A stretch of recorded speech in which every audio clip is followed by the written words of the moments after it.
What is going on, ladies and gentlemen? How are we doing today? Another Sunday, another writer's room. Hope you guys are ready for it. We're talking about camp battles tonight. How are you doing, though, Alec? Another Sunday. I know it's just another week, but we're getting closer to training camp, so it's time to talk about camp battles. Really excited for that. It's been a long time without football. This is going to be great. Yeah, I'm excited. I think it's 10 days from right now until training camp starts. So. And we got news now that people can actually go to training camp for those, 3 open practices. That's probably right up your alley. Yeah, the 31st, I want to say, and then there's 2 dates in August. And you could probably make it. I mean, I can't make it. I'm not going to training camp, but I might make it to a game. But you're in the area, so you could actually get to some of those. So that's exciting. Very exciting. I love going to training camp. Yeah, I don't blame you. I mean, I'm not even in the Rochester area, but I'm salty that it's not at St. John Fisher because I have so many memories of going to St. John Fisher. Yeah, it's such an experience. I'm thrilled for training camp, literally just to consume it through Twitter. But yeah. I'm happy. I'm so excited for it. Yeah, we need football. We need football in a bad way. 100%. But before we get to football, we're gonna touch on your most recent article, and it pertains, loosely to football and obviously the city of Buffalo. It's 716 Day. I hope everyone had a good 716 Day, and you aptly wrote about it for that day. So I'll let you shed some light on it. Obviously, it's a little late and past its due date, but it still deserves some acknowledgement and awareness for next year's 716 Day. So I'll toss it in the comments, and people can look at it there, and I'll let you explain yourself and the day itself. So 716 Day is pretty much just a day all about Western New York and giving back to the community. So it's a lot of donations, a lot of events, a lot of money going to good charities and good causes. And then large companies will match donations to a certain point and will continue to give more money into the local area. That's what Bills Mafia is all about. As much as we are rowdy at our Bills games and we get passionate about the Bills, we are caring people first, and it really shows, especially this past year with the Josh Allen donations after the passing of his grandmother, and then the Lamar Jackson donations to his foundation after he got concussed in that AFC divisional round, or I think I got that wrong, but during our playoff game against the Ravens, we just keep coming through. People will slander Bills Mafia and say that we're, this, that, and the other in terms of who we are as people, but we come through and we kind of silence those haters. Yeah, when push comes to shove, we're willing to throw around some money for you. Yeah, and it's for a good cause. It's not like we're just throwing it in the trash. We're throwing it to good things. So, yeah, no, it's always good to see things shed it in a positive light in that matter. But we'll get back towards the football component of things, and we'll touch on my article briefly, my most recent article, and it was on the most threatening opponent in the AFC East. Obviously, this was covered on the Air Raid Hour, but we'll talk about it briefly here because I want to know what you think about it, Alec, and we'll go through team by team just to share what we think about each team, and then we'll come back around quickly and just share who we think is the most threatening. So we'll talk about the Jets first, and I'll give I guess we'll go offense, defense for each, this just so it's a little more organized. So for the Jets, really loosely, I really like what they're doing in terms of building a foundation, really starting from the ground with their rebuild, getting a new coach, establishing a new culture, all the good things that happened here in Buffalo back in 2017. Yep. Sometimes you got to rip it down to the studs to make it what you want it to be. And it seems like that's what the Jets are doing. And I really like it. I do. I know a lot of people don't like Zach Wilson. Obviously he's got that punchable face, but I actually think he's going to be a good quarterback. It just might take a little bit of time.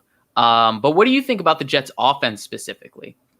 I think it's going to take some time, like you said, with Zach Wilson, but I think they need to get a little bit better up front first before we can even see what Zach Wilson can really do. They don't protect well for their quarterback, so throwing Zach Wilson out there and not having a backup is probably the worst case scenario for them. So I'm not too worried about their offense, but in the next couple of years, I could see them being relatively good. Yeah, that's the thing with their offense. I definitely think life will be hard for him this year because they're a little bit spotty on that offensive line. Reading left to right, they have Mekhi Becton, recently drafted Elijah Vera-Tucker, Connor McGovern, Greg Van Roten, then Moses Morgan, who they just signed this year in free agency. Dawn, I see you. Punchable faith. For guys, when you see a dude who's just that cute and he's getting all the love from the ladies, from a guy's perspective, that's a punchable face. No, that's funny though, Dawn.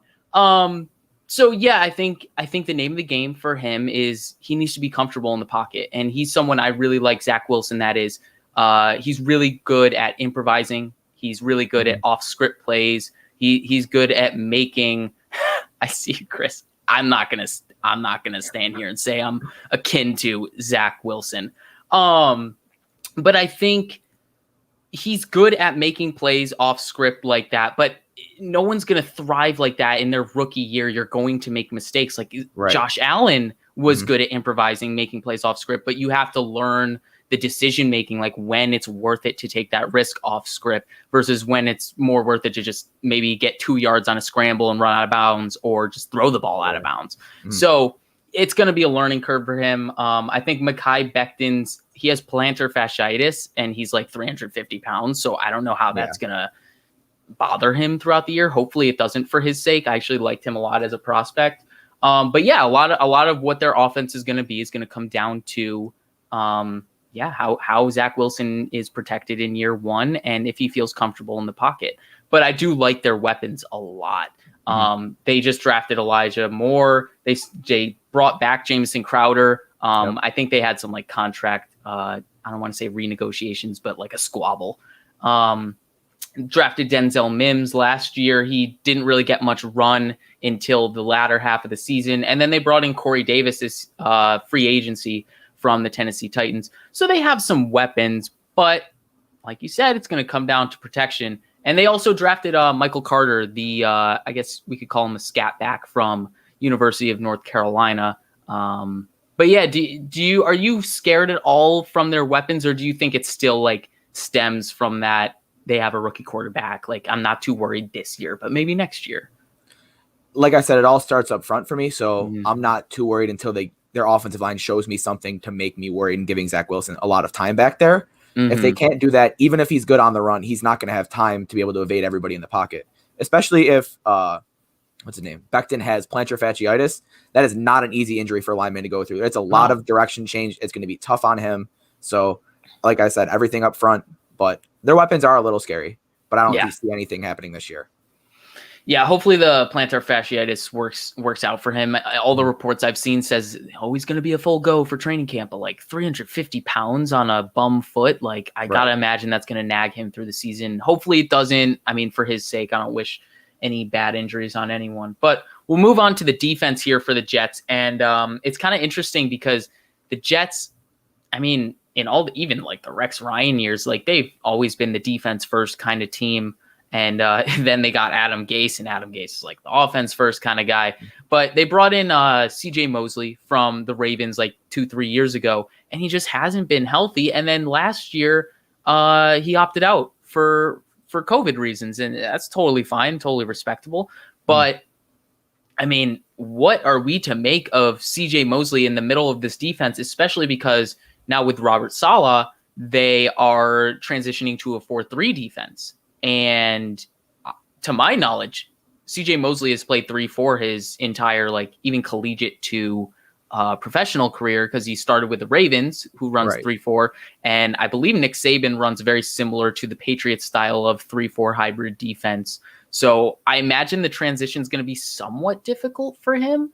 But like, he is the mainstay, that centerpiece of that defense. And he hasn't 100%. Even gotten much run. So I don't know what to make of this defense outside of him and like Quinnen Williams. So how do you feel about this defense, the Jets defense? From what I saw when CJ Mosley actually plays in that defense, their defense is completely different. They are a much better defense with him on the field. But like you said, that's the problem. He hasn't been able to stay on the field.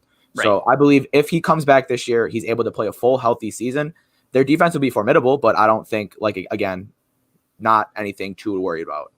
Yeah, I think the main thing when it comes to applying this to the Bills and this Jets defense is they didn't do a whole lot to get better in the secondary. And that's where the Bills are going to attack people. They're going to put some stress on opposing secondaries. And they drafted Jason Pinnock. I believe that's how his last name is pronounced.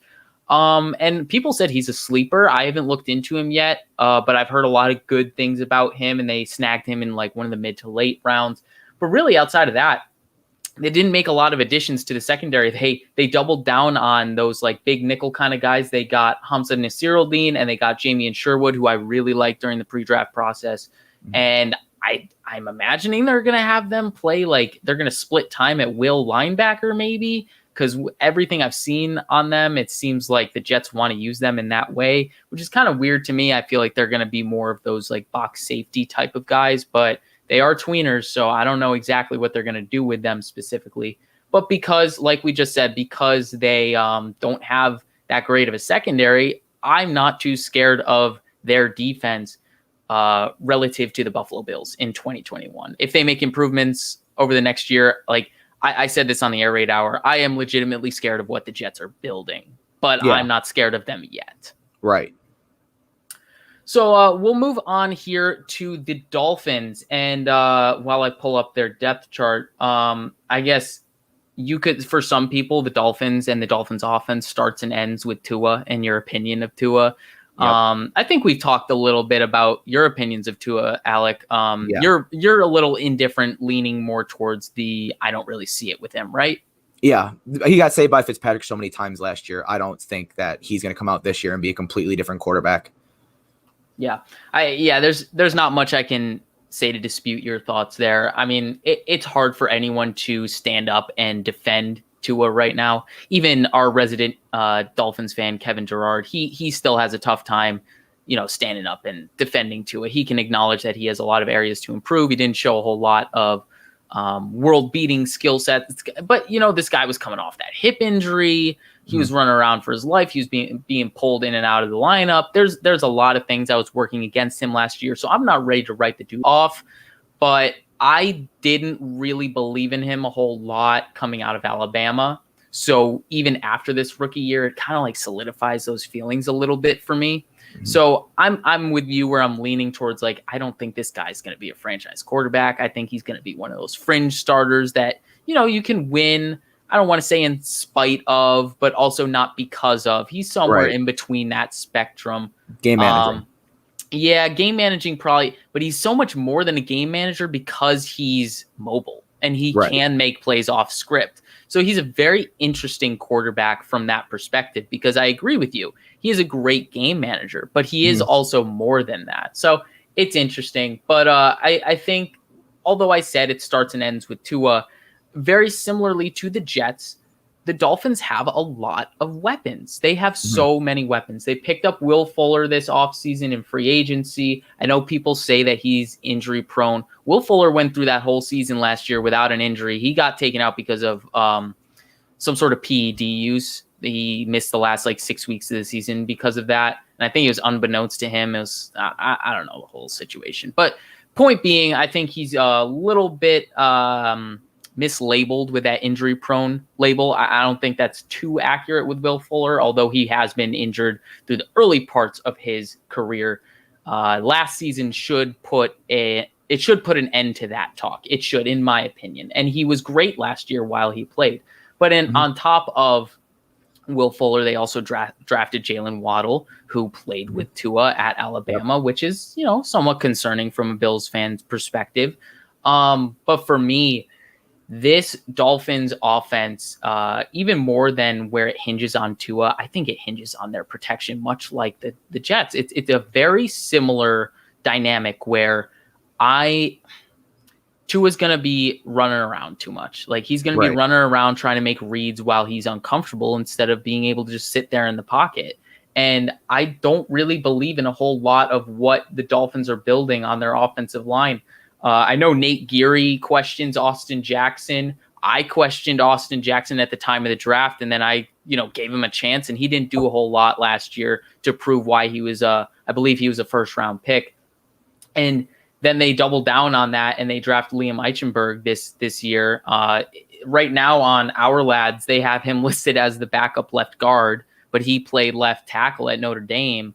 So really, I guess what I'm long-windedly saying is I don't really trust this offensive line. And I need to ask you, Alec, are you afraid of this offensive line, even with the Bills' inefficiency on the defensive line last year, obviously hoping to improve? Are you afraid of the Dolphins' offensive line at all?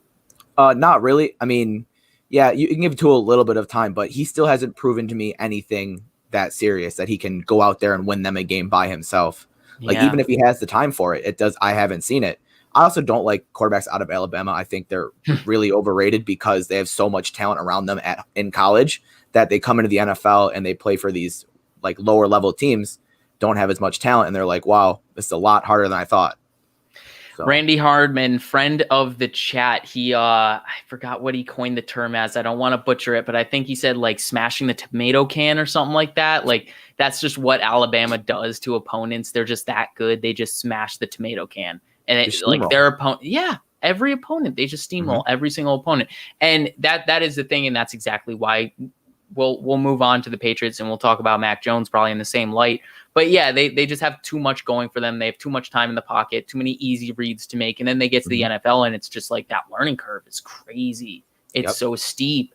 So I don't want to sit here and write off Tua because I think everything the national media has told us about Tua, it makes it sound like he's a dude who's willing to grow. He's willing to, take his trials and tribulations and learn from them, things like that. So I don't want to sit here and write him off, but like we both said, we haven't seen enough yet to really be afraid of him. So I don't think the Dolphins offense is as threatening as it could be, even with all the weapons they have. I didn't even talk about Mike Gesicki, who's torched us, or Devontae Parker, or Preston Williams. Like they got weapons. They definitely have weapons. So we'll move on to the defense here, and the defense is very interesting because they are a team that builds from the secondary. They very similar to how the Patriots do it, where they really want that strong secondary, and then that kind of allows the front seven or whatever their front is to eat up front because the quarterback has to take their time with small windows. Right. So yeah, it's very similar in that way. They got Xavier Howard in the back. They got Byron Jones in the back. They just drafted Javon Holland, who I liked a lot in the pre-draft process, to go next to Eric Rowe. And then they got a nice nickel corner in Justin Coleman. But really outside of that, the key for them, I think, is clogging up that middle of the field because that's where I felt like the Bills did their work against the Dolphins last year. Yeah, they beat up on Byron Jones once. I mean, actually, what I should say is they beat up on the secondary last year, especially in week 2 when Byron Jones left the game. Yep. So they were able to capitalize on that. But last year, really all they had in that middle of the field was Jerome Baker. Jerome Baker is a really great player. He's a really underrated linebacker, but he can't be the only one. He can't be the only one that's covering the middle of the field. And he actually got a fair share of sacks last year, too. So he's multifaceted. He's not expected to just drop into coverage every single time. But they doubled down and they got Bernardrick McKinney from the Texans this offseason, who has been pretty good for the Texans, like under the radar, off-ball linebacker, pretty good. But then their front 7-ish, I guess we'll call it front 3 because they're running a 3-4 front, is Christian Wilkins from Clemson a couple years ago, Raekwon Davis, who I believe is from Alabama like last year, and Emmanuel Ogbah. All 3 young dudes with a lot of potential to get better, bigger body guys, but they're definitely able to run, stop, and pass rush at the same time. But yeah, like I said, with that secondary first kind of building, are you afraid of the Dolphins defense? Because they really ate up turnovers last year. They got a lot of timely turnovers last year, but can they duplicate that? Because timely turnovers, like that's how they won a lot of their games. And you can't just replicate turnovers. It's not that easy. The turnover luck is going to end at some point. Like you can't just keep having all those turnovers in every game. So eventually that will stop, but I am a little bit more scared of them than I am of anybody else in the division, their defense at least. They have a very good defense. I feel like they match up well against us. Other than the middle of the field, I mean, they have players that can stop our players if push comes to shove. Like it's go win your matchup every time. So I feel like just keep abusing the middle like we did last year. I feel like they're obviously going to expect that and game plan for that, but somebody's going to have to win one-on-one all the time. Yeah, no, you're not wrong. It is a bunch of one-on-ones. Like the way you read through this depth chart, like they match up very well with the Buffalo Bills. And I think that's a theme that's going to happen now that the Buffalo Bills are good. Like teams are starting to build their roster in a way to combat what the Buffalo Bills do well. And I'll talk about that more once we get to the Patriots. But it's actually funny. I went through this whole roster and didn't even mention their second first-round draft pick in Jalen Phillips, who's probably going to be a nightmare for Bills offensive tackles this year. I mean, hopefully we can handle him, but he looked real good on tape. So I don't know exactly what to make of him. It looks like according to our lads, they're going to line him up at strong outside linebacker, and he's going to be lining up in a 2-point stance, rushing around that edge. Scary sight, but hopefully the Bills can combat that. And I mean, we know how Josh Allen eats against the Dolphins. Squish the only thing we have that might be able to help us is having his teammate in Rousseau. So we do know some of his moves, what he likes to do. So that might help out a little bit, but that's a very true statement. He is going to be a scary player.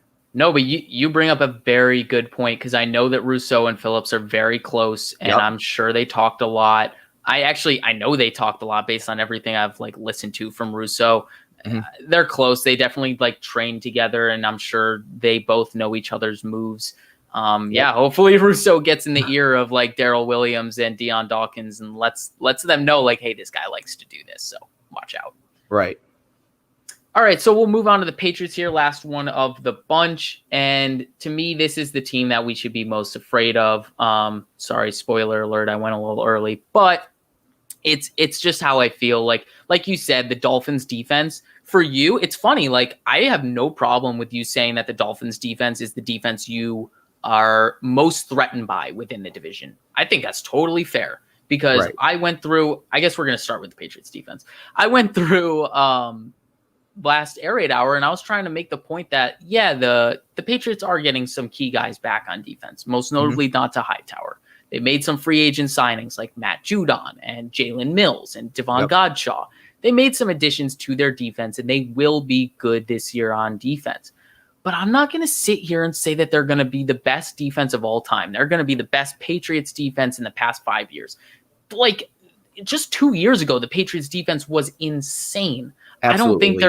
I don't think they're going to be that. I don't. And you agree with me? What? Yeah, completely agree. Why are we hyping up the Patriots defense so much? Of course they're going to be better than last year, but what does that mean? They weren't that great last year. Right. Exactly. So that's my main thing with the Patriots defense. They made some key additions. I need to make sure everyone understands I'm not saying that the Patriots are going to be bad on defense. I just don't think we can lock them in as top 5, because we sit here and we see Matt Judon. I wanted Matt Judon in free agency. I knew we weren't going to get him because he's expensive, but I wanted him. He's someone I've wanted for a long time. I loved his game over in Baltimore. He also doesn't really fit our scheme too well, but he's going to be a good player for them, and he's probably going to cause some real chaos for us. Then they doubled down. They get Christian Barmore. I believe they traded back up into the second round to get Christian Barmore this year in the draft. They also, in the third round, drafted Ronnie Perkins, who I think Rico really liked. And a big thing, I think this is a big thing with their defense.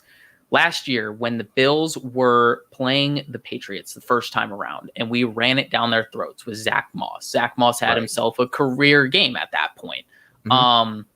The thing was, they were rolling out one linebacker personnel packages, it was mostly one linebacker personnel packages. And I believe their linebacker they were rolling out was Jawan Bentley, who I talked to my UMass friends, and they tell me how slow Jawan Bentley is. He's just not a modern day NFL linebacker. Right. But he's someone who lays the wood. He really can hit you hard, but he has to square you up, and he's not the most athletic, so it takes a little bit to square you up. But they got some depth. They drafted younger guy Cameron McGrone out of Michigan, who came on pretty fast for Michigan. He definitely has a little bit of an uphill battle to probably some playing time, but he's going to be some quality depth for them in an area where they really need it, especially with an aging Donta Hightower. Jawan Bentley, like I just said, doesn't really fit the modern NFL linebacker archetype. And Cameron McGrone does. He's very athletic. He can cover sideline to sideline. He's a 3-level athlete. Like, he can rush the passer off blitzes. He can cover, and he can, be in the right spot and run fits. But that's really where I want to focus with this Patriots defense, because I think they're going to be above average on their front seven. I like that they brought back Kyle Van Noy. I think he'll be better for them. They signed Henry Anderson, who was sneaky good for the Jets the past few years. Obviously, Dante Hightower, like I mentioned. I like Josh Uche off the edge with them. Chase Winovich. They got a lot of dudes that are going to get after the passer. Mm-hmm. But where similar to the Dolphins, I felt like the Patriots were a team that we could attack over the middle of the field. A lot of short, easy completions to Dawson Knox over the middle. Yep. Cole Beasley over the middle. This year, maybe Emmanuel Sanders over the middle. Mm-hmm. So because they drafted someone like Cameron McGrone, I'm not going to sit here and say Cameron McGrone's going to start for them, but because they added some depth in that area, Dante Hightower back in that area, it's going to be a little bit more difficult for us to attack that side of the field. And then it comes down to, is Stephon Gilmore going to play for the Patriots this year?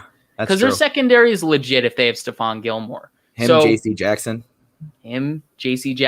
Jonathan Jones. They got a real good secondary. I think really the one thing with their secondary now is their safety play. Adrian Phillips is kind of a box linebacker. When they were playing those one linebacker personnel packages, Adrian Phillips was like their pseudo second linebacker for those situations. And then Devin McCourty, who's just getting older. But I mean, safeties can play well into their 30s. We've seen it before.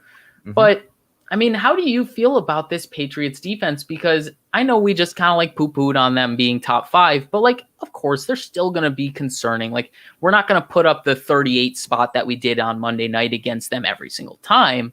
But how do you feel with this Bills offense going against the 2021 Patriots defense? Are you concerned at all? Do you think we're going to like split games with them this year? How do you feel about that defense?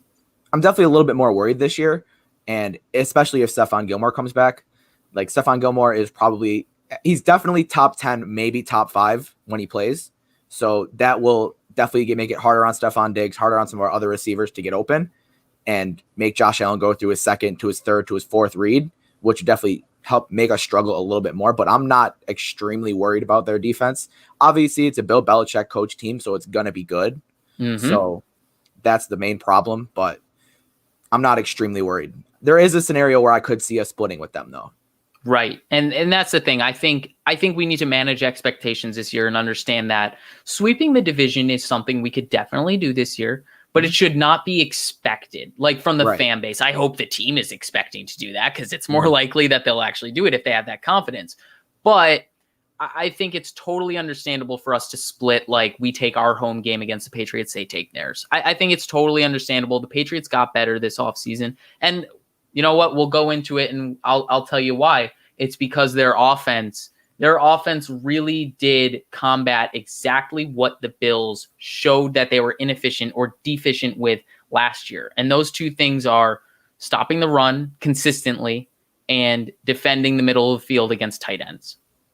What did they do? They drafted themselves a running back, a bruising running back, like a la LeGarrette Blount type running back in Ramondre Stevenson from Oklahoma.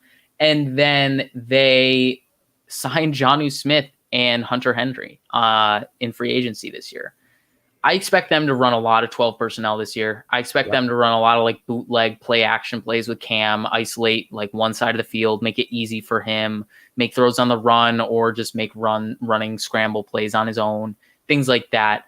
But I don't think they did enough on offense, especially in this modern game. Like, yeah, Bill Belichick loves to go against the grain, and he loves to do these things where everyone's going this way, and I'm going to do this. I'm going to start running the ball because everyone's going air raid on everyone. Mm-hmm. So, yeah, it could work for them. But at the same time, like, just because defenses are getting like a little bit smaller to get faster and more agile does not mean that they can't stop the run. And I think the Bills are still set up to stop the run. They just have to do it, and they have to be better with it. They have to get more consistent. They have to get coached up in a way where they know how to do it more efficiently. And obviously getting Starr back is going to help defending the run. Yep. But I think the main thing that we should really talk about is the quarterback position with them. And we kind of touched on it with Tua, and I imagine you're feeling the same way with Mac Jones. How do you feel about Mac Jones this year? I could see a spot where he does come in and he starts a couple of games this year. I'm not the biggest Cam Newton supporter. Last year, it didn't look like he could throw the ball more than 20 yards. He still had his legs. He still had all the athletic prowess, but he can't move the ball down the field with his arm. So I don't know if that's just because the receivers weren't getting open or if it's really a problem with his arm or his shoulder or something still. But he might not. He doesn't do it for me. I could see Mac Jones coming in around the middle of the season. Mac Jones doesn't really do it for me either. Like I said, I don't like Alabama quarterbacks. But yeah, there is definitely a possibility of Mac Jones coming in this year.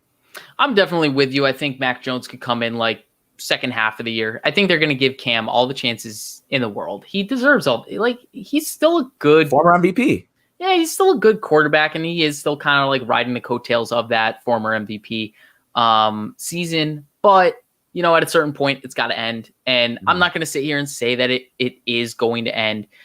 He actually just put out a video. I forgot who he was talking to, but he was saying like, this is the first time in like 5 years or whatever that I finally feel healthy. And they like showed a clip of when he actually injured that shoulder and like why it looks like he's throwing with his entire body to get it 20 yards, where, you know, you look back to Auburn and it's like the dude can just flick his wrist and it goes like 75 yards. It's like, where did that guy go? So if that guy's back this year, I'm scared of the Patriots. I am. Yeah. If that guy's back this year, I am scared of the Patriots in their offense, especially running out of 12 personnel with 2 tight ends like that. Like, we can't cover both tight ends like that. We can't, especially if we have to look out for Cam on a bootleg and worry about him scrambling. Like, then we got to have a Tremaine Edmonds as a QB spy. Like, there's so many different ways that we would have to combat that offense.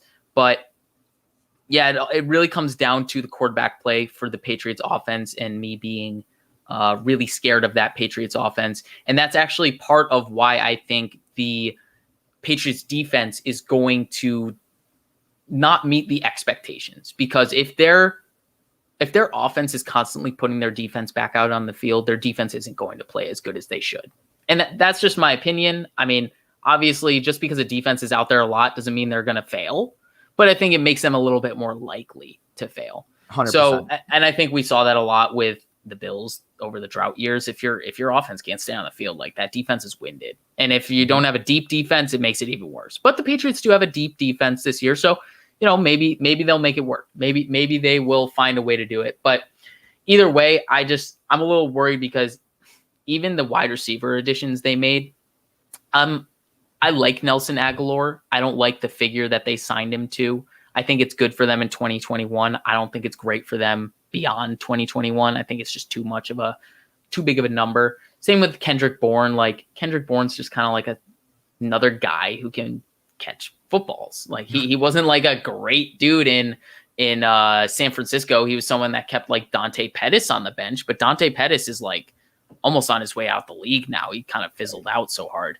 But that's the thing. It's like those two guys, like, yes, they're good pieces to add to your wide receiver room, but they're not reasons that your quarterback is going to play better. Like, you think back to when the Bills signed John Brown and Cole Beasley, and people were kind of like poo-pooing those kind of signings.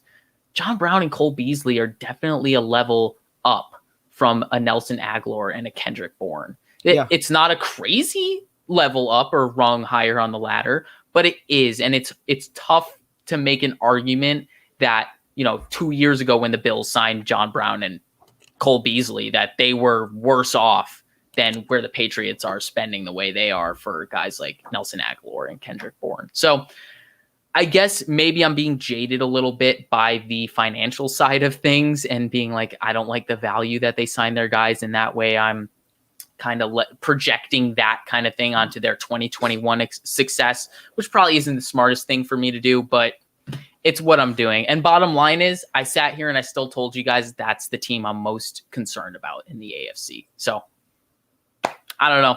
That's where I stand with the AFC East. The Bills should win it. It's going to be up to them. Obviously, they're the only person. I've seen a lot of people in the chat, not today, but recently, saying the biggest threat to the Bills in the AFC East is injury. Yeah. And I love that mentality because really it is the Bills division to lose. And it's a great problem they'll have. We haven't been talking that way in my lifetime. Since early 90s. Yeah. So it's nuts. It's nuts that we're there, but that we're at that point where it's up to the Bills now. It's up to the Bills to just take care of business and win the games they're expected to win. You know, if they drop one here or there, they still might have that margin of error where they can still make up for it and win the division. So here's to hoping for that. Knock on wood. Hopefully we get it done this year because we have every reason in the world to do it and to repeat our successes from last year and even more. So we'll move on now to roster locks and camp battles. That was actually my earlier article that I wrote, I believe like a week ago now. But we'll go through each position here for the Buffalo Bills, and we'll just talk about the camp battles to keep an eye on at each position group. And while doing that, I'll share my roster locks at those positions. That way I can kind of narrow it down the players that we should look at specifically at those position camp battles. So we'll start with quarterback, and I think it's pretty obvious that Allen and Trubisky are the locks. Right. But that means there's a third spot up for grabs. I'm actually kind of someone who would prefer the Bills keep two quarterbacks and then a third on the practice squad. Mm-hmm. But I don't know what they're going to do. Like, more likely than not, they're going to keep a third on the active roster just because, I don't know, maybe they're afraid of the new strain of COVID again and they want to keep Jake Fromm on the practice squad or on the active roster again. I don't know. I really don't know what they're going to do with that third quarterback if they want to keep one on the active roster. But if they do, it's between Davis Webb and Jake Fromm. So where do you stand on the Davis Webb for Jake Fromm little battle in training camp? Jake Fromm is really young, and I feel like he hasn't gotten to show off what he can really do yet. And I feel like if we did end up letting Jake Fromm go, he'd be claimed off waivers the first week. So I think there's a part of me that wants to keep him. But the relationship that Davis Webb and Josh Allen have, I think, is more important than Fromm's young age and what he could possibly turn into. And Davis Webb knows the offense really well. He's been here for a while. He knows what's going on. He knows the culture. The relationship between Josh Allen and Davis Webb kind of reminds me of the relationship between Josh Allen and John Feliciano. They're just kind of close like that. Obviously, we see it more on like broadcast camera, how John Feliciano is constantly sticking up for Josh Allen. Right. But we see it on like Twitter clips and stuff like that with the Davis Webb stuff. But yeah, no, you're not wrong with the Jake Fromm talk where we literally haven't even seen him get a chance yet. So we can't sit here and write him off. Obviously, I've kind of like led the riots for trading Jake Fromm, and I don't know. Like, I just want to get something out of him. Like, that's the thing. I just don't see him like doing anything this year, and I'm kind of getting impatient with making that 5th round draft pick from last year and going 2 full years of not literally even seeing a snap from him. So that's kind of why I wanted to trade him. But I don't know. It's really tough because beyond this year, Trubisky isn't the backup, and we're going to need a backup for Josh Allen. So maybe that was the thought when we drafted him in the 5th round, that Fromm would be the backup for the future of Josh Allen. So maybe that's why he gets the slight edge over Webb, even if Webb like plays better or has those, better preseason games, better reps in practice, whatever it may be. But Chris actually comes in with a good question. Says, what team do you guys think would claim Fromm? Because you said that you think that he would get snatched up pretty quickly. I have a team in mind that I've had a team in mind for quite a while now. I've had a few that I think should trade for him. But do you have anyone coming to mind? If not, I can hop in. No, that's a great question. I haven't even like remotely thought about who would pick him up. I just saw another team seeing young talent being like, let's give him a shot. Yeah. So Dawn says maybe the Texans or Green Bay both will be needing a backup. Thing with Texans is they just drafted Davis or David Mills, one of the two. Then they picked up so many quarterbacks this offseason because of the whole Deshaun Watson thing. Like, they don't know what's going on there. Green Bay, obviously, with the Aaron Rodgers thing. But Jordan Love is there. So, I mean, maybe if they really don't see anything happening with Aaron Rodgers this year and they know he's gone, then they're like, okay, we need a backup now for Jordan Love.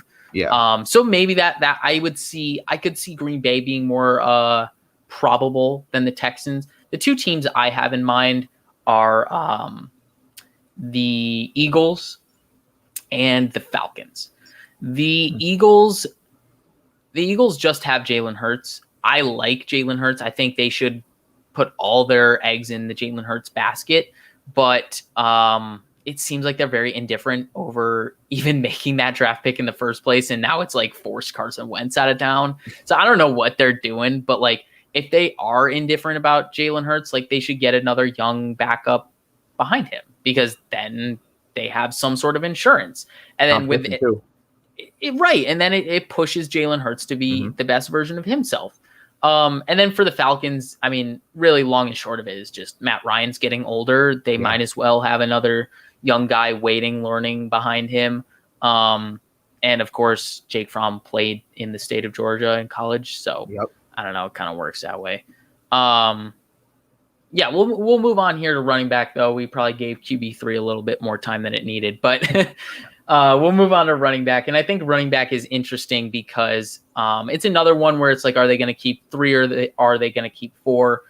The obvious locks that I have are Singletary and Moss. Some people may sit here and argue that Singletary isn't a lock to make the roster. I think he is.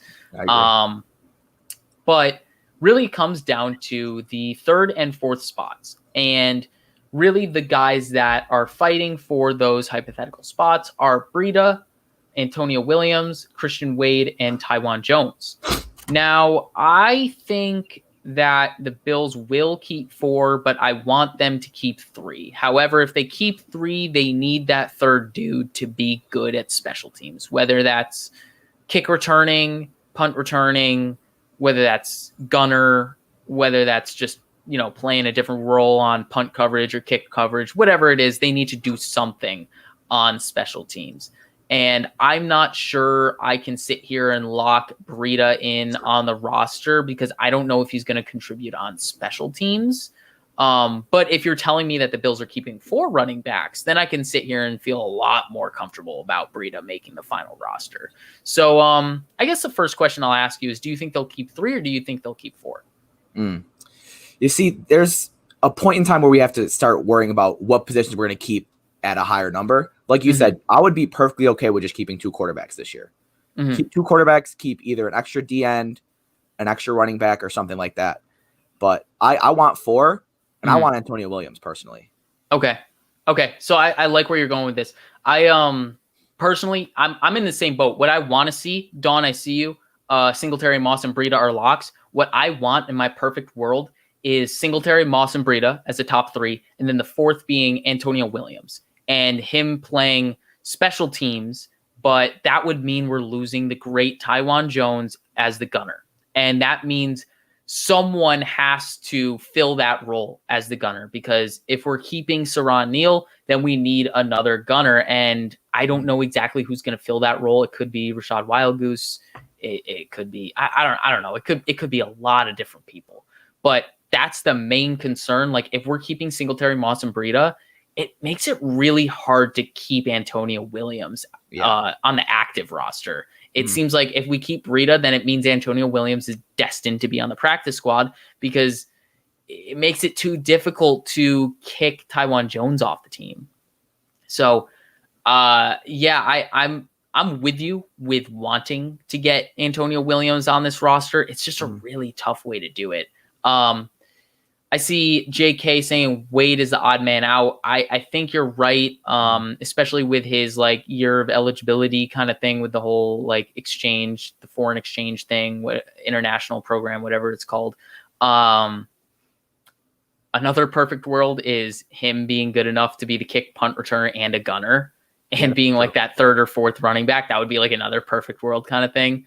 Not exactly sure if that's probable, likely, possible, whatever the word you want to use is. But there's a lot of ways that this running back room can shake out. And that's exactly why I'm saying that it's an area to watch. That bottom half behind Moss and Singletary, like it's going to be really interesting to see if Breida really makes this roster, because we were all excited about the Breida signing because it brought speed to the running back room, brought speed to the offense. But it's going to be tough for him to make the team because, like I said, special teams and people, coming for his spot like Antonio Williams, who's got everything to prove and everything to work for. So he's really hungry and you can see it. So he's got a great motor too. Yeah, you could see how much he wanted it in that Dolphins game. Yeah, he runs hard, and that's exactly what we want to see. He runs like Fred Jackson level. Yeah, like he just doesn't want to go down kind of thing. Yeah. So I hope he makes a roster, but man, I don't know. I don't know. It's gonna be an uphill battle for him, but yeah, I wish him the best because I want him on the final roster as well. Mm-hmm. All right, so we'll move on to wide receiver here. And it's pretty simple to say that the top 4 guys are locks. It's Stephon Diggs, it's Emmanuel Sanders, it's Cole Beasley, and it's Gabe Davis. So then it comes down to, are the Bills keeping 6 or are the Bills keeping 7 wide receivers? We've talked about it a few times. I'm actually going back on my word. I know we've talked about saying that there's a way to make 7 work. I don't think it's going to happen. I think it's going to be 6. Unfortunately, I do. I think it's going to be 6. So I'm just going to run off the assumption for this exercise here that it's 6 and there's 2 spots. All right. And there's a ton of dudes that we could include in this conversation, but I think it's just for time's sake, it's smarter to just talk about the 3 guys we've all been talking about. And it's Isaiah McKenzie, it's Marquez Stevenson, and it's Isaiah Hodgins, all fighting for 2 spots. So there's going to be 1 dude left out. People in the chat, let us know who you think the odd man is going to be left out of that. If it's 6, who's that odd man left out of McKenzie, Stevenson, Hodgins? Who do you guys think it is? And Alec, I'll ask you, who do you think it's going to be? I think it's going to be Stevenson, and he's going to make it to the practice squad, hopefully. I think the chemistry between Isaiah McKenzie and Josh Allen is huge. They've played together since he was a rookie. They know each other very well, and he has the ability to play on special teams. So I think that helps that.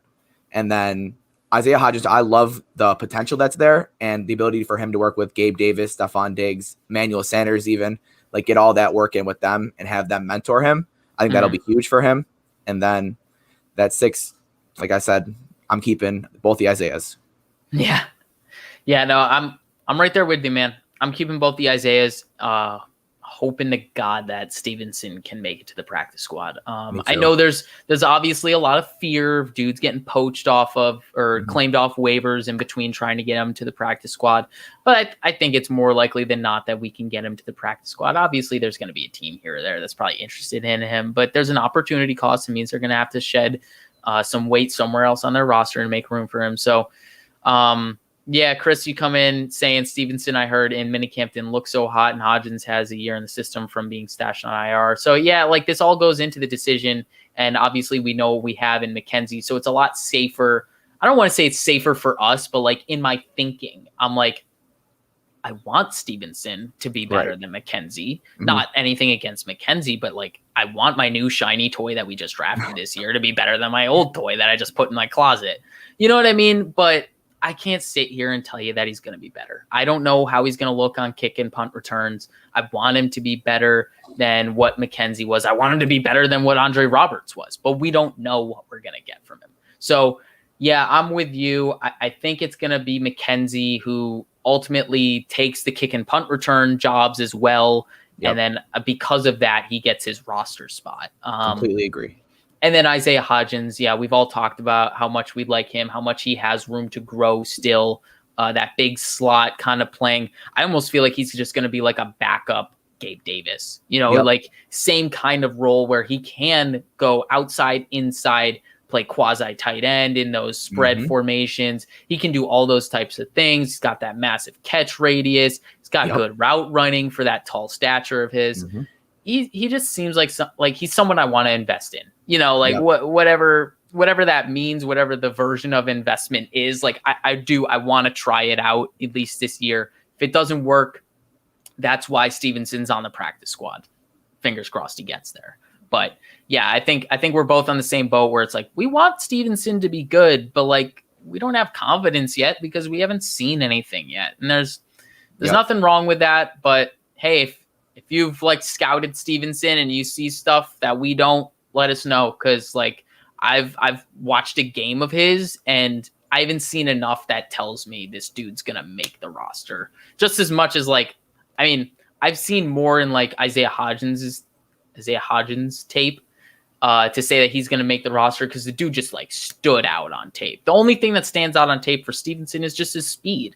And just because you're fast doesn't mean you're good at football. Look at how John Ross. I was about to say, look at John Ross. So yeah, it's tough to sit here and get excited about someone just because he's fast. But like, I get it. I do understand, and that's why we're all hopeful for it. But yeah, we'll move on here because obviously this conversation's got a lot of light, that wide receiver one, but it's one we're all gonna be seriously watching this training camp. That's got my probably my most attention this training camp. So we'll move on to tight end here, and my locks are Knox and Hollister. Some people could sit here and say maybe Hollister isn't a lock because they like some of the young guys we have. But I think it's really tough to say we signed a dude like Hollister just to kick him to the curb. Right. Maybe there's like a trade in store. Like maybe if Quentin Morris does like amazing, like our UDFA signing Quentin Morris, amazing. Maybe he makes it as tight end 2 and like Tommy Sweeney makes it in as tight end 3 and then it gives us reason to trade Hollister. I don't know. I'm just kind of like talking out of my ass right now, but it's possible. But for me, he's a lock. Anything is possible. Anything is possible, but like for me, it's like that 99.9. That's what I'm calling a lock. And like there's literally a 0.1 chance that scenario just laid out that Hollister gets traded happens. So Hollister's a lock. But yeah, really what that means is tight end 3 is up for grabs. I don't know if the Bills are going to keep 3 or 4 tight ends, but for this exercise, we'll just say that they're keeping 3 just to make it interesting in terms of the talking points of really the competition that there is to be had at tight end 3. And it's between Reggie Gilliam, Tommy Sweeney, Quentin Morris, like I just said, and Nate Becker. Judge loves him some Nate Becker.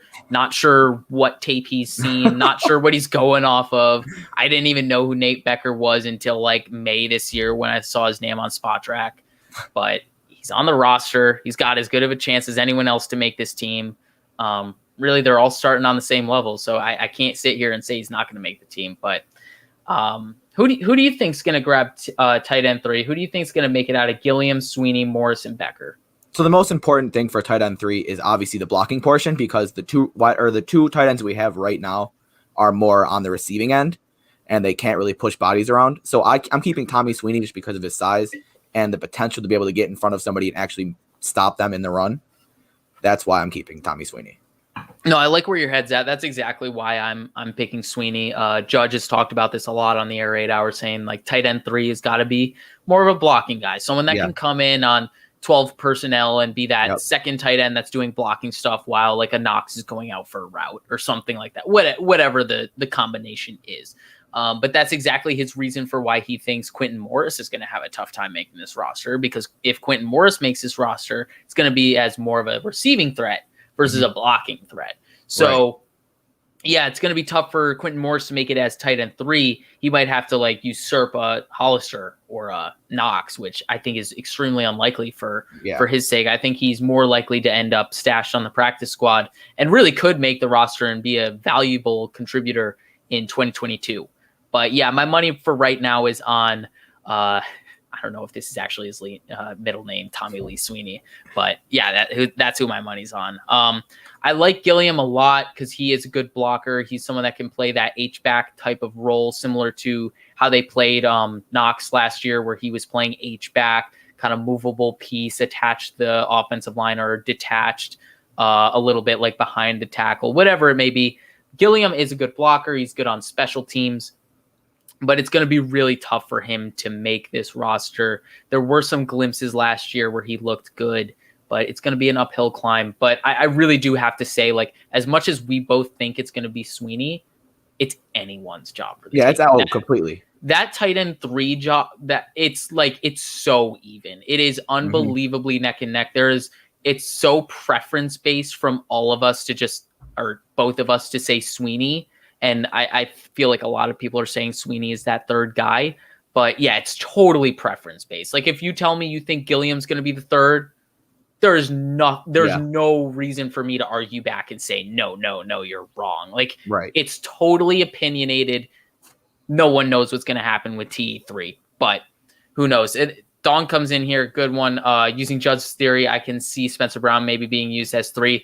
Could be. I think in that case, honestly, actually, in that case, if Spencer Brown were to be that tight end 3, I could see Quentin Morris making the roster and then Spencer Brown being used as that blocking tight end 3 type of role instead of actually rostering a blocking tight end. That way you have 3 receiving type of tight ends in Knox, Hollister, and Morris, and then your blocking one is Brown. So I don't know. There's a lot of different ways that you could go about it, but it's definitely another one to look at. And this is a good point, Chris. Are we sure Sweeney is the same guy we saw 2 years ago? No, there's a lot of stuff that's happened in between. Obviously, that heart condition that he had after COVID, after contracting COVID, all that stuff. It's very difficult to come back from anything like that.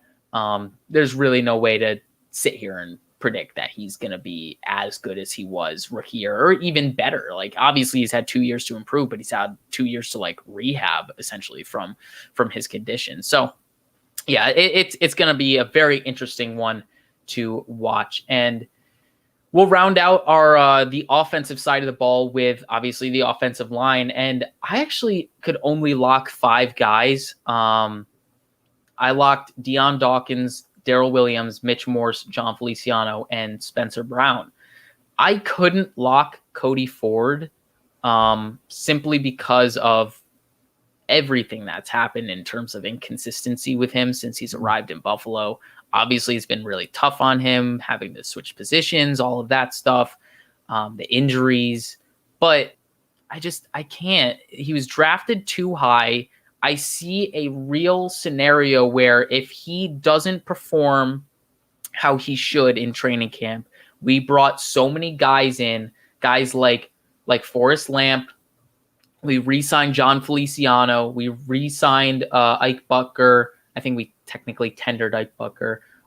We drafted Jack Anderson, and we still have Ryan Bates.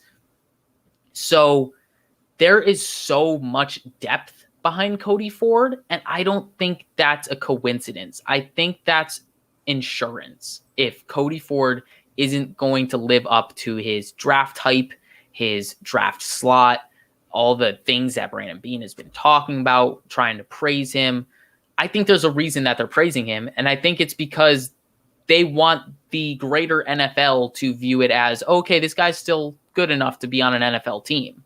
Mm-hmm.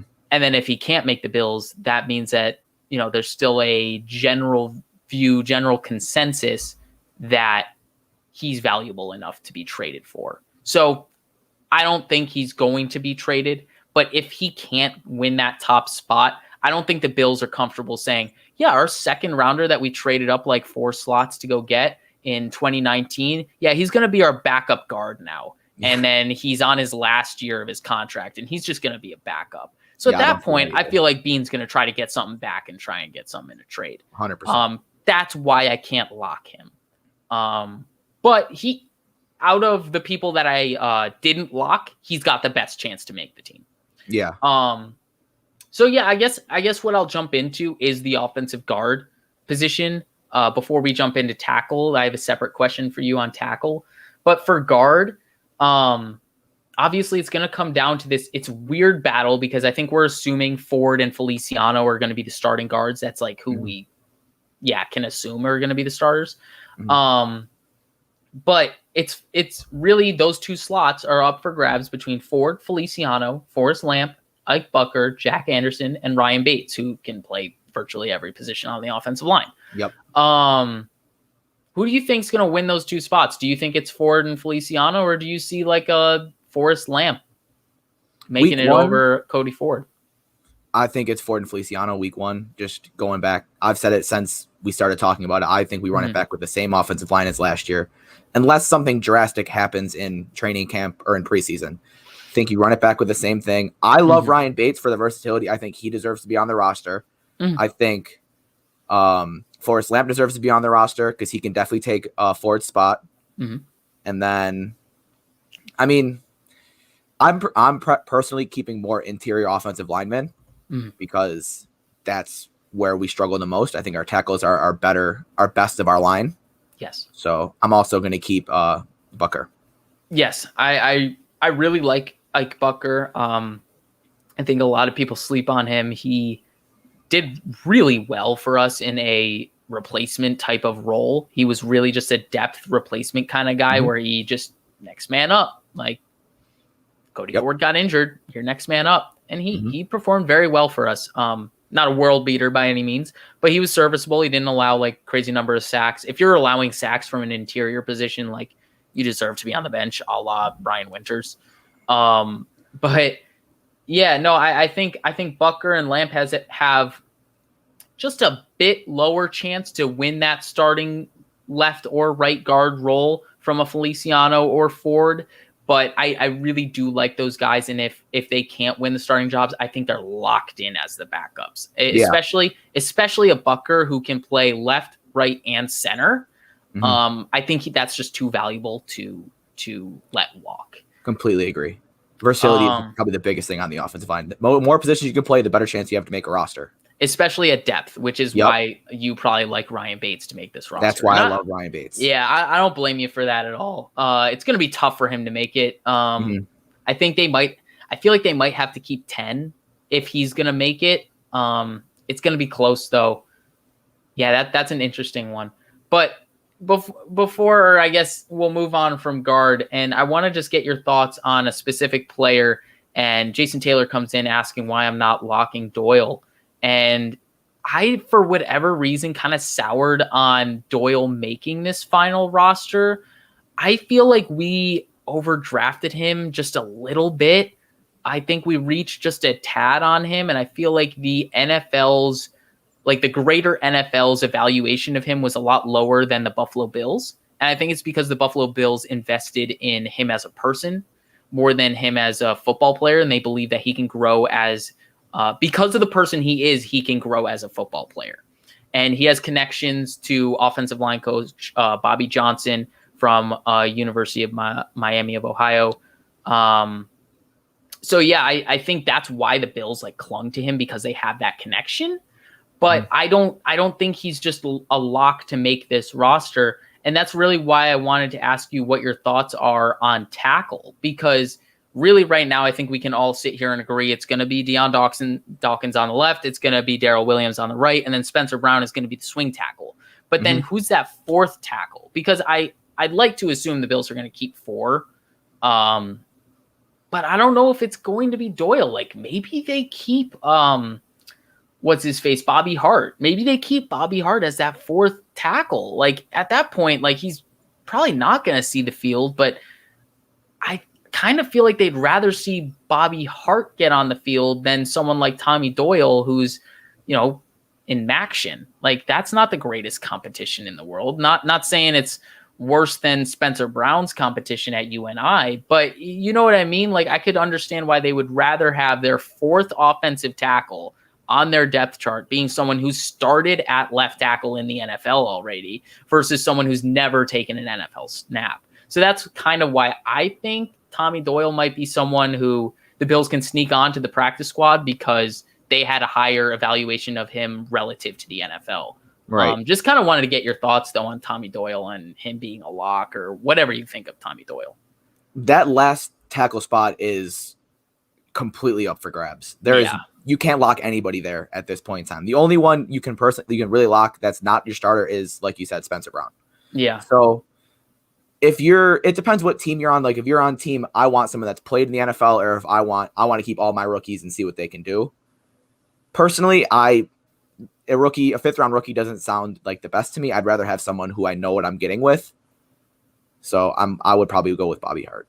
Yeah. It's funny because probably 5 weeks ago, 6 weeks ago, something like that, I would have scoffed at myself for saying that. But no, things change, things change. People grow. People think different things. Opinions change all the time. Richard, I see you coming in saying, I think Bucker will win the left guard spot. Power to you, man. I was on that boat for a little bit. Right now I'm on the Ford boat, but I'm pretty split. I'm pretty split. It could go either way. It could absolutely go either way. So we're gonna turn the tables here to the defense. We'll try to finish it up a little bit quicker than we did with the offense. We're already an hour, 4 minutes in, but all good. I know I'm happy to be talking about camp battles. 100%. So we'll jump into the defensive line here, and I split it up between defensive end and defensive tackles. I honestly think I'll preface it this way. I honestly think that the Bills will, instead of keeping 7 wide receivers, they're going to elect to keep 10 defensive linemen because it's so much deeper, and we know how they like to rotate their defensive linemen and all of that stuff. I think that gets baked into why I think that they would rather keep 10 defensive linemen versus keeping 7 wide receivers. So I guess we're going to work the experiment with that in mind, that there's going to be 10 kept. But we'll start with defensive ends. And I could really only lock Epinesa, Basham, and Rousseau as my defensive ends on this team. And it's not because I don't like Jerry Hughes. It's just because of the financial benefits of cutting Jerry Hughes. And I think there's like a world out there where someone who shouldn't get cut off another team gets cut, and then there's like a bidding war in free agency, and the Bills don't have enough money to go for him, so they need to make room for it. Whatever the situation is, I think there's like a higher than 0.1% chance that Jerry Hughes gets cut, so I couldn't make him a lock. Right. But I think he's like, if it's not 99.9, it's like it's 99% that Jerry Hughes is a lock. So take that with a grain of salt. Jerry Hughes is like on the bubble for my lock. He's not on the bubble for the roster. He's on the bubble for my lock, whatever that arbitrary label means. But then the next conversation is around Mario Addison. And I've seen a lot of people talking about Mario Addison, what they'd rather do. I guess we'll have this conversation because I'll wait a little bit. We'll have this conversation later about the Zimmer versus Butler or Obata versus Addison, because Buffalo Fanatics just tweeted it earlier today. We'll wrap it up and talk about that. But what do you think about Addison making this roster on its own? I think the dead cap hit would put us in a lot of pain, but I genuinely think he's going to make the roster. I think because of his connection with McDermott and the defense and his experience with all that stuff and being able to help the younger players develop, I think we keep him and Jerry Hughes on the roster. Agreed. I think the main thing that you said, well, there are 2 things. You said it well. It's the dead cap. It's too much. It's not like this dude was like a sack of potatoes last year. Like this dude, he was our sack leader last year. As much as he didn't live up to the figure that he was being paid, he was still our sack leader. So Andy took a discount, and I mean, it appears like he slimmed down a little bit. I don't know if that's going to help him out or hinder him, whatever it is, though. I think Addison's going to make this roster because of the effect that he can have on the younger guys. He has a lot of knowledge to pass on. I don't think that McDermott and Bean are willing to pass up on that and have to pay him $8 million to not be on the team. Right. So it just makes more sense to keep him versus let him walk. I could see a scenario where somehow they work out a trade, but that's like just a slightly non-0% chance. Like it's very low. It's going to be hard to trade that kind of contract, but it's possible. You never know. There could be an injury around the league somewhere and someone's desperate for an edge rusher. It's possible, but those are the kind of things that led me to the point of saying like he's not a lock, because there's a non-zero chance that he gets traded or gets cut for whatever reason. But I think he's more likely to get traded than he is to get cut. Which is actually kind of crazy to say considering he has such a almost untradeable contract.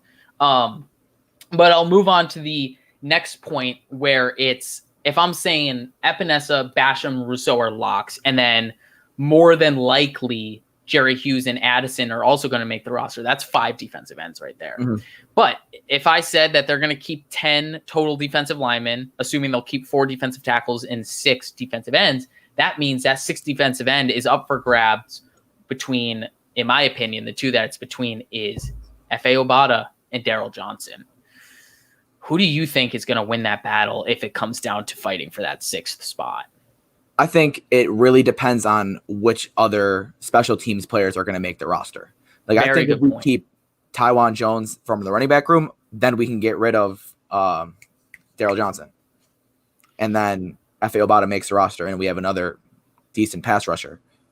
But I definitely see your point there. The only thing I would like to contest is if Tywan Jones is going to make it as a gunner, like, Daryl Johnson isn't going to be a gunner on punt return, right? On punt coverage. So it's like, I agree with you. I guess I don't agree with the example, but I agree with you. Where it's like with a better example, but but you're right. You are 100% right in theory. If a special teamer, if other special teamers make the team, then it makes it easier to cut Daryl Johnson. If other special teamers don't make the team, then it means Daryl Johnson is more valuable to the Buffalo Bills because we need him to play more of a primary special teams type of role. I actually think that's the best way to think about that. If they're keeping that sixth guy, I think that makes the most sense.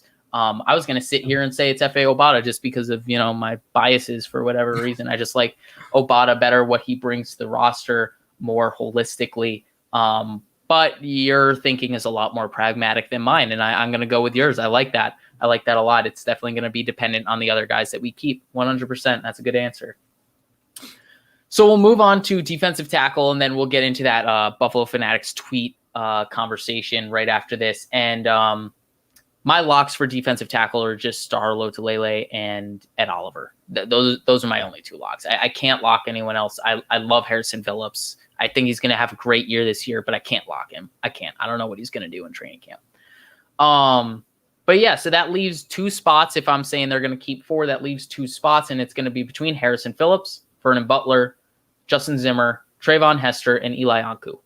Or Ellie. I think it's Ellie, not Eli. Excuse me. But out of those five guys, because we actually just cut Nazir Jones, out of those five guys for two spots, who do you like? Harrison Phillips 100% is going to be on the roster. Great answer. I love Harrison Phillips. I love what he does. I love everything he's ever done for Buffalo. I love him as a person. He fits the locker room well. He's going to be on the roster. I think Zimmer is going to make the roster too because of some of the plays he made last year. He made some big plays in clutch time last year that I think might help him make the roster. You answered the two guys that I want to take. Like, I mean, obviously, I already shared how much I like Harrison Phillips as well and how much I think he's going to succeed this year, contract year, all of those things baked into it. But yeah, Vernon Butler just didn't do enough for me last year. He had flashes here and there. They asked him to play one tech, and he didn't really do it all that well. And to me, it's just surprising that someone who's like pushing 330 pounds can't play one tech well. Yeah. Like, how is this dude a three tech? Like, I don't know. For what it's worth, I needed to see more from Vernon Butler last year to want him to stay this year. I'm in the boat where I would like to move on from Vernon Butler. And I guess this will get to my point right now. And the Buffalo Fanatics Twitter put out a poll. If you haven't seen it, you should go vote on it, because I would like to know what the Bills Mafia's pulse on this idea is. And the question was, I'll frame it this way. It's Mario Addison and Vernon Butler. Both were restructured this offseason. So both have somewhat sizable dead caps if we were to release either of them.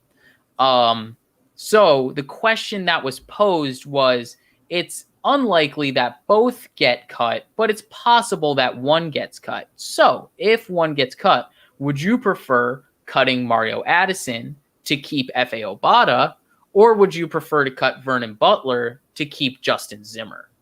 And I quote tweeted it, and I said this is an awesome poll because it really tugs on my decision making, because I want to keep F.A. Obata on the roster more than I want to keep Justin Zimmer on the roster. However, I want Vernon Butler off of this roster more than I want Mario Addison off of this roster. So it really splits me like totally even. But I answered that I would rather keep Zimmer to get rid of Butler than vice versa. That's funny. Jason Taylor says I would cut Butler to keep Obata. That's a real contrarian move of you, but I mean, you could absolutely do that. Given obviously all the things spoken about Obata being able to reduce down to 3 tech. I mean, why not? But yeah, I said Butler to keep Zimmer for the same reasons you kind of said, where it's like I like Zimmer and what he did last year, the upside that he provides. I think he's someone that could definitely be be kept on this roster in a depth kind of role and come in and play next man up type of role. For my money, like the dead cap that Addison and Butler have, Butler is the one that's like you can eat that dead cap weight. It's like a 3.2 million versus an 8 million that Addison is. So yeah, I would much rather cut Butler. Vernon Butler. Yeah. So I imagine you're in the same boat. Completely in the same boat. I want to keep Zimmer on the roster. I don't like Butler. I don't like what he did for us last year. It's a what have you done for me now league. So he hasn't done enough. Right. Chris comes in with a relevant question, says, does dead cap really matter if you are replacing them with low-cost contracts? And that's why I think a lot of us were like, yeah, cut Addison, cut all these guys with like that. And you're right. Like, it doesn't really matter that much. But as a front office, like, you don't want to be paying dudes who aren't giving you labor. Like, like, why would I pay someone who isn't doing anything for me? Especially when the opportunity cost is paying them for them to actually do things for me.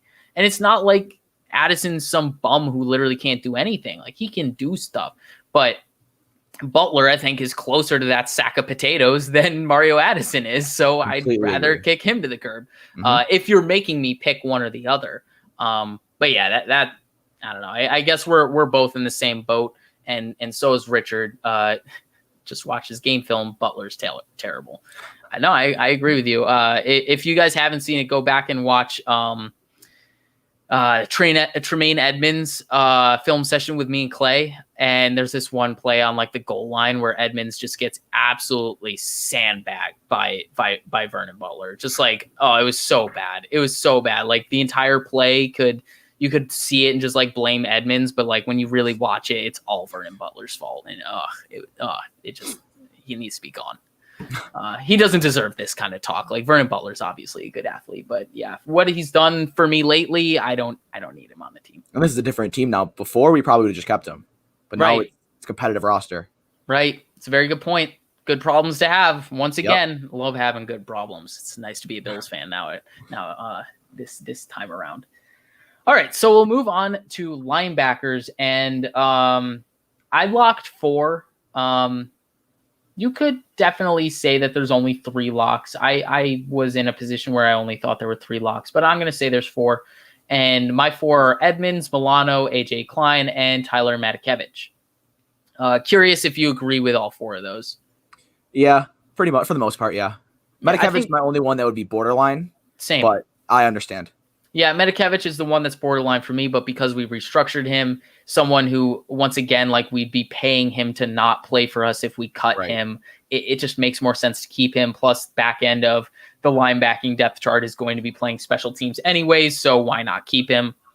Yeah, it's unfortunate he has relative to what he's doing, such a high cost, but he's good on special teams, so it is what it is. Moral of the story, though, is that's 4 guys. I don't know if we're going to be keeping 5 or 6 linebackers. I know Chris Janke in the chat is a big proponent of keeping 6. So for this experiment, we'll say we're keeping 6. So there's 2 slots up for grabs, and those slots are going to be divvied amongst Tyrell Dodson, Tyrell Adams, Andre Smith, Markel Lee, Joe Giles Harris, and Mike Bell. For my money, I'm picking the Tyrells. Yeah. I love Tyrell Dodson. I did a little Twitter thread of his next man up type of game against the Dolphins in week 2 this year after Tremaine Edmonds had that shoulder injury. And I just loved how he played. He put a lot of really just putting everything on the line plays out there. And he's young. He's undrafted free agent signing from a couple years back. Yeah, he's hungry. He wants it. You can see. I think Judge said this the other day. He said, I want to play in Buffalo forever. And then Judge also said, that means he's really desperate to make the roster. And I was like, no, maybe he just really likes Buffalo. True. Don't slander the man. No, but I really like Tyrell Dodson. And then Tyrell Adams obviously had a really good year last year with the Texans. I think total tackles last year. Right. Led their team, I believe, in tackles and was probably upper tier of the entire league. I'm pretty sure he was top 10 in the NFL in tackles. Yeah, like that's nuts. Obviously, the Texans' defense was like Swiss cheese, and everything was getting to him, and he was making the tackle. But like, hey, he made the tackle, and no one else was. So he's making open field tackles, and that's huge. Exactly. So yeah, he's not going to be someone who's going to be great in coverage, but he's someone that can run stop, run fit, get in those gaps, and do the right things, make the tackles. My one concern is I don't know how well he can play special teams. I didn't even do a deep dive on Dodson playing special teams, but with his athleticism that I saw in the tape just on his defensive snaps, I would like to believe that Dodson is a good contributor on special teams. But I don't know about Adams. Like, I have no basis to go off of for Adams. But yeah, like the last two guys in my linebacking room, or last guy, depending on if it's 5 or 6, I want them to be good on special teams. So that's my only concern with Adams. But like, if he's like that next man up for like if Klein goes down, or if Milano goes down, or if Edmonds goes down, then I'm okay with it. And if Dodson's like the next man up after Adams and he's more primarily on the special teams, then I guess I'm comfortable with it. I mean, if we're keeping Matakevich already, though, for special teams, there's no really big deal for the rest of the players to play special teams. No, it's not a big deal. That's more like my preference, I guess. I heard you're not, you're not wrong. It's not a necessity. It's more of my preference. Okay, cool. I like this. Thank you, Chris. Adams made rosters in the past based on special teams. Makes me feel a lot better then. I appreciate that. All right, so we'll move on to cornerbacks here, and I could only lock 4, but I have a fringe lock. But I'll give you my 4, and then I'll share my fringe. The 4 is Tre'Davious White, Levi Wallace, Teron Johnson, and Dane Jackson. Yep. And then my fringe lock is Siran Neal. I guess he's a fringe lock mostly because he's going to be that. I see him as just like special teams only. Like, I'd love for him to be someone who can come in and play like that dime corner kind of role, big nickel, whatever you want to call it. But I don't know. He just hasn't done enough yet in his time in Buffalo with that defensive role to make me really confident that he's going to fill that role adequately. So I really only see him as this gunner, but to say he's only a gunner isn't a bad thing because he's one of the better gunners in the league. So that's why he's a fringe lock for me, because as good as he is at gunner, like he's got to be the best in the league to like not get usurped or cut off this team. Like if someone's marginally worse than him at gunner and they're going to be cheaper or something like that, like financially it would make sense to go to the other guy. But it's going to be tough this year, especially while he's still on a rookie contract, to cut him. Yeah. It doesn't make sense to cut Siran Neal this year. Next year, like I could definitely understand why we wouldn't re-sign him. Because maybe they like Rashad Wildgoose as their future gunner, whoever it may be. I'm just tossing out Wildgoose's name. But yeah, I think Siran Neal is as close as you can be to a lock without being a lock. Chris, I see you. No worries. Don't worry. I know you want the awareness that he is one of the best gunners in the league and he should be a lock. I do agree. I just don't think I'm not the greatest figurehead for your movement. Like you are the best figurehead for this movement, the Siran Neal movement. But yeah, do you agree with that assessment of Siran Neal and him at gunner and his value to the team just being on special teams? I think there is a point where he could produce on defense, but as a gunner, he is elite. Like that's where we need him the most. That's where he produces the most on this team. So I believe he is a lock still just because of that. Yeah, that is a good term. I guess I've coined it. I mean, it literally means nothing. It's unbelievably arbitrary. Fringe lock. It means nothing. Like say lock or he's not. All right. So if there's 5 right there, I think the Bills would keep 6. In my opinion, I think the Bills will keep 6 cornerbacks and 4 safeties, totaling to 10 DBs. So if that means that White, Wallace, Johnson, Jackson, and Neal are the 5 CBs, that means there's one final spot up for grabs. And that final spot is between McLeod, Griffin, Lewis, and Wildgoose. Do you think any of those guys deserve to make the team, or do you think the Bills should just do 5 cornerbacks and 5 safeties? That's a good question. Right? your sixth player has to be able to bump back and play a little bit of deeper coverage, maybe be able to have some experience at safety. But I prefer the corners. I think we need more corners than we need safeties. Our safeties are relatively good. I'm not saying our corners aren't, but I'd say our corners are weaker than our safeties. Okay. So that's fair. That makes it interesting because that makes me want to say this final spot is up for grabs between McLeod and Wild Goose. I think both of their games translate in a way where they could bump back to safety. Mm-hmm. Not saying it's likely, but I think it's more possible with those guys versus a Elijah Griffin or a Cam Lewis. I think those guys would have a tougher time transitioning to safety. But now that I'm looking at it, and I asked you that question because that wasn't even in my talking points, but I saw it and I was like, you know what? Maybe they would keep 5-5 instead of 6-4.